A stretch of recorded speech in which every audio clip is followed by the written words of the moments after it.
तालिबान ने जिस तरीके से अफगानिस्तान पर अटैक किया, उसे कैप्चर कर लिया। एक फैमिली है जो कि एक दिन पहले ही अफगानिस्तान से इंडिया लौटी थी और उस फैमिली की चिंताएं अब बढ़ गई हैं क्योंकि उनका परिवार जो है वो वहाँ पर रहता है। किस तरीके की चिंता है, क्या वो सोच रहे हैं, हम उन्हीं से बात करेंगे। सर, सबसे पहले तो मैं ये जानना चाहूँगी आपका क्या नाम है? मेरा नाम यूसुफ है।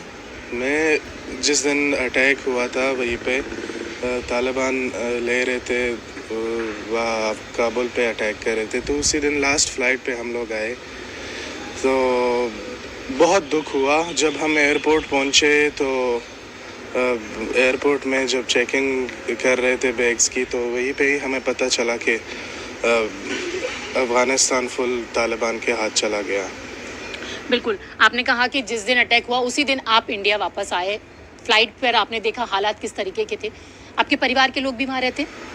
हाँ जी, मेरे ब्रदर, मेरी सिस्टर, फादर, भाभी सब वहीं पे रहते हैं। तो बात हुई उन लोगों से, क्या कह रहे हैं, किस तरीके की हालात है वहाँ? अभी काबुल में है वो लोग, लेकिन अभी वहाँ पे तो तालिबान कह रहे हैं कि सब चीज़ें नॉर्मल चल रही है, लेकिन आगे क्या लगता है ये तो बस गॉड नोस कि आगे क्या होता है। लेकिन आपको ऐसा नहीं लगता कि जिस तरीके से थोड़ा सा डेवलप हुआ था अभी अफगानिस्तान और तालिबान ने जिस तरीके से पूरा अटैक करके उसे कैप्चर कर लिया और जो चीज़ें देखने के लिए मिली, कई सारे वीडियोस भी वायरल हुए, तो क्या लगता है कि चीज़ें सही होंगी जैसे तालिबान कह रहा है? मैं ये कहना चाहता हूँ कि अफ़गानिस्तान में जितनी डेवलपमेंट हुई थी वो काफ़ी नहीं थी।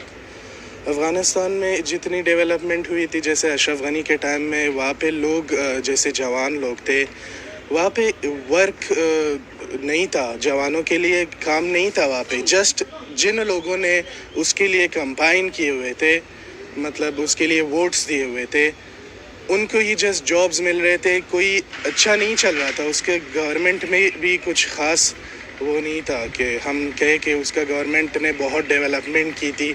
लोग खफा थे, अशरफ गनी से लोग खफा थे कि वो उसने कोई डेवलपमेंट नहीं की थी। बिल्कुल, आप कह रहे डेवलपमेंट नहीं की थी, जीरो डेवलपमेंट थी, और जब अटैक हुआ उस समय पर उनका भाग जाना लोगों को एक तरीके से धोखा देने वाली बात है। ये तो उनकी पॉलिटिक्स पे हम कह सकते हैं कि वो उनके क्या चांस रहा होगा, क्या वो हुआ होगा लास्ट टाइम में, तो वो हम कुछ कह नहीं सकते कि क्या सिचुएशन आई होगी सामने। तो हम कह नहीं सकते कि वो भाग गया, क्या सिचुएशन थी वो कह नहीं सकते। यूसुफ का कहना है कि जिस तरीके से वहाँ पर डेवलपमेंट हो रहा था वो ना काफ़ी था, युवाओं के लिए रोज़गार नहीं था। यूसुफ की वाइफ भी है, बेटा भी है, उनसे भी बात करेंगे। क्या नाम है आपका? मेरा नाम मनमीन है। अच्छा मनमीन, जैसे कि आपके हस्बैंड ने बताया कि एक दिन पहले आप लोग आए वापस और उसी दिन अटैक हुआ, और जिस तरीके से आप देख रहे हैं कि वहाँ पर महिलाओं के साथ स्पेशली जो चीज़ें हो रही हैं, क्या कहना चाहेंगे? मैं एक स्कूल में काम करती हूँ। वैसे वहाँ पे मैं स्कूल में काम कर रही थी और अपनी वेकेशंस के लिए आई थी। मैं इंडिया वापस आई थी, जस्ट 14 दिन पहले मैं वापस गई हूँ और मुझे 15th डे पे 15 अगस्त को वापस आना पड़ गया। तो ऐसा कुछ सोचा नहीं था क्योंकि कुछ ना कुछ वहाँ पे चलता रहता है, लेकिन फिर भी हम लोग नॉर्मल लाइफ बिता रहे थे। लड़कियों ने बाहर जाना शुरू किया था, लड़कियों ने डेवलप होना शुरू किया था, उन लोगों ने काम करना शुरू किया था, थोड़ा सा मॉडर्न होना शुरू ही हुआ था, लोगों की सोच थोड़ी सी बदली थी। लेकिन इस तरह होने के बाद एकदम पीछे पहुंच गया सब कुछ। लोगों की उम्मीदें ख़त्म हो गई, लड़कियां बिल्कुल होपलेस हो गई कि अब तो हम कुछ नहीं कर पाएंगे। सेम मैं वहाँ पे जाके मैंने रहना स्टार्ट किया क्योंकि मेरी फैमिली वहाँ पे थी। मैं वहाँ पे रहना चाहती थी, खुश थी मैं, कोई प्रॉब्लम नहीं था। लेकिन इस तरह के हालात आ गए कि हमें बिल्कुल एंड टाइम पे हम लोग बिल्कुल रात को सोए ही नहीं, पूरी रात नहीं सोए। पैकिंग की किसी तरीके से कि हमने निकलना है, कि कुछ भी अगर हो जाए हम लोगों को निकलना पड़ेगा। हालात का कुछ नहीं पता है। हम लोग फ्लाइट में बैठे हुए थे, ऑलमोस्ट 1 घंटा वेट करते रहे। बहुत टेंशन थी कि शायद ये फ्लाइट नहीं जाए। बिल्कुल, आपने कहा बहुत टेंशन थी, घंटा वेट भी किया, लेकिन सेफली आप इंडिया पहुंच गए। Safely India. परिवार के लोग वहाँ पर हैं, जी हाँ। वो किस तरीके से फेस कर रहे हैं, क्या कह रहे हैं, कितनी टेंशन लोगों को? उन लोगों को भी टेंशन है। वो लोग सोच रहे थे कि निकल जाएं, लेकिन बिल्कुल उनको मौका ही नहीं मिला। उन लोगों के पासपोर्ट्स एक्सपायर हो गए थे, वो बनाने का मौका नहीं मिला। वो लोग भी निकलना चाहते थे। अब नहीं पता कि वो लोग कैसे निकल जाएंगे, क्या करेंगे, कुछ नहीं पता है। जो लोग यहाँ अगर हम महिलाओं की स्थिति देखें, क्योंकि महिलाएं डरी हुई हैं, पुरुष भी डरे हुए हैं, लेकिन सबसे ज्यादा डर जो है वो महिलाओं के बीच में है। ये तो बिल्कुल सच बात है, क्योंकि लेडीज़ बहुत डरी हुई हैं, लड़कियां बहुत डरी हुई हैं। वो लोग उन लोगों ने बाहर निकलना शुरू किया था अपने नॉर्मल तरीके से। ठीक है, चादर पहन के निकलते थे, जीन्स पहनते थे, अभी वो नहीं पहन पाएंगे, बिल्कुल हिजाब हो जाएगा, तो उनकी वो थिंकिंग, उनकी वो सोच बहुत ज़्यादा पीछे चली जाएगी। और वो लोग बिल्कुल, अगर हम देखें तो जिस तरीके से आज विमेंस एम्पावरमेंट की बात हो रही है, महिलाएं हर क्षेत्र में आगे बढ़ रही हैं, और इस तरीके से महिलाओं के अधिकार को दबा देना, महिलाओं के अंदर डर पैदा कर देना, ये सच बात है। क्योंकि मैं सोचती हूँ कि क्या उस वहाँ के कंट्री के लोगों को हक नहीं है कि वो लोग भी जिए। मुझे बहुत बुरा लगता है वहाँ के लोगों के लिए, क्योंकि मैं तो खैर इंडियन हूँ, मैं वापस आ गई, मेरे हस्बैंड वापस आ गए, लेकिन वहाँ के लोगों के लिए मुझे बहुत बुरा लगता है, लेडीज़ के लिए, क्योंकि वो काम करना उन्होंने शुरू ही किया था, थोड़ा सा डेवलपमेंट शुरू किया था, अभी वो फिर से पीछे पहुँच जाएंगी, घर पे बैठना पड़ेगा उन्हें, स्कूल भी नहीं जा पाएंगी। तो मुझे नहीं पता कि वो क्या आगे होने वाला है उनके साथ।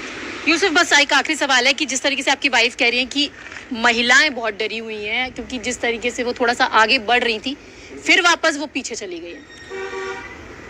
वैसे ये बात तो सच है, क्योंकि वहाँ पे महिलाएं जॉब करने लग गई थी और खुश थी। लेकिन हम ये नहीं कह सकते कि जस्ट एक तरफा हम सोचे कि महिला, पूरे कंट्री का सोचना चाहिए ना, कि जस्ट महिलाओं को वुमेन एम्पावरमेंट जो कहते हैं वो दे दिया जाए तो उससे कंट्री डेवलप हो सकती है। अभी ये 7 सालों में अशरफ गनी, इसने अपनी सिक्योरिटी पे बिल्कुल ज़्यादा वो नहीं किया था, मतलब काम नहीं किया था। इसको अपनी पूरी कंट्री का सोचना चाहिए, हेल्थ, सिक्योरिटी, सब कुछ। मतलब वो किड्स के लिए बेकारी इतने ज़्यादा हो गए थे कि हर जगह पे सपोज़ अगर कोई बड़ा आदमी पॉलिटिशियन वो वहाँ पे अपने लैंड क्रूज़र अपनी गाड़ी में जाता है, तो उनके सामने भी वो बेकारी लोग आ जाते, तो उनको वो सारी चीज़ें ख़त्म कर देनी चाहिए थी। यूसुफ, अब आप इंडिया में रह रहे हैं और आपके जो लोग हैं, परिवार के लोग हैं, रिलेटिव है, वहाँ पर फंसे हुए हैं। इंडियन गवर्नमेंट से आप लोग किस तरीके से मदद चाहते हैं? क्या उन लोगों को लाने में यहाँ पर मदद करे सरकार? हम लोग इंडियन गवर्नमेंट से यही चाहते हैं कि जो अफ़गानी यहाँ पे रहते हैं उनके साथ अच्छा बिहेव करे, और कुछ नहीं चाहते, जस्ट यही चाहते कि उनके साथ, बस अफ़गानियों के साथ अच्छा बिहेव करे। मनमी, नाम बताइए। आप तो इंडियन हैं, हस्बैंड अफ़गानी हैं, इनका कहना है कि अच्छा बिहेव हो। गवर्नमेंट से क्या चाहते हैं आप लोग? क्योंकि जो लोग फंसे हुए उनको एविक्यूएट करने में यहाँ पर मदद हो, आप भी चाहते हैं कि वो लोग यहाँ आ जाएं? बिल्कुल, मैं चाहती हूँ कि वहाँ के लोग जो है उनका कोई कसूर नहीं है, जो भी हुआ उन लोगों के साथ भी एक हादसे की तरह था, वो लोग भी शौक में हैं। मैं नहीं चाहती हूँ कि उनकी हेल्प उनकी की जानी चाहिए।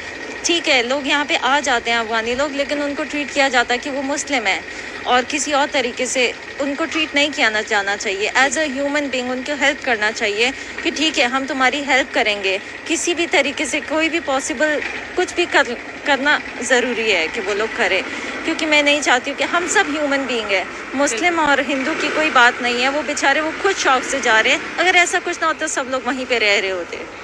तो आपने देखा कि इस परिवार का कहना है कि जो लोग भारत में रहते हैं और अफगानिस्तान से आते हैं, उन लोगों के साथ किसी तरीके का भेदभाव नहीं होना चाहिए, और इसके साथ उनकी ये भी चिंता है कि जो परिवार के लोग वहाँ पर फंसे हुए हैं उनकी मदद के लिए भी भारत सरकार को सोचना चाहिए, क्योंकि एक तरीके से देखा जाए तो अफगानिस्तान का जो डेवलपमेंट थोड़ा सा हुआ था तालिबान के अटैक के बाद, वो डेवलपमेंट काफ़ी पीछे चला गया है। कैमरा पर्सन नरेश के साथ रचना, न्यूज़ 18 दिल्ली।